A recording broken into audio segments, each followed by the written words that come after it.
সরকারি চাকরিতে কোটা ব্যবস্থা পুনর্বহালের রায় বাতিল এবং কোটা পদ্ধতি সংস্কারের দাবিতে গাইবান্ধার সুন্দরগঞ্জে বিক্ষোভ মিছিল করেছেন সাধারণ শিক্ষার্থীরা।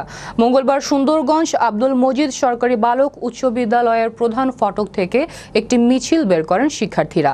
মিছিলটি শহরের প্রধান সড়ক প্রদক্ষিণ করে বঙ্গবন্ধু মুরাল চত্বরে বিক্ষোভ সমাবেশ করেন। পরে সুন্দরগঞ্জ আব্দুল মজিদ সরকারি বালক উচ্চ বিদ্যালয়ের প্রধান ফটকের সামনে রাস্তায় শিক্ষার্থীরা বসে পড়েন। এতে দুই পাশের যান চলাচল বন্ধ হয়ে যায়।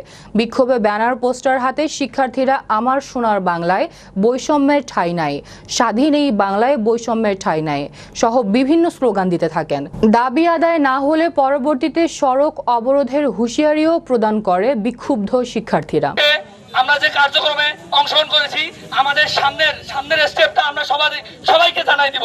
সবাই আরো আমাদের আন্দোলন আরো বেগবান হবে। সেই সবাই কি আসবেন না আমাদের আন্দোলনে?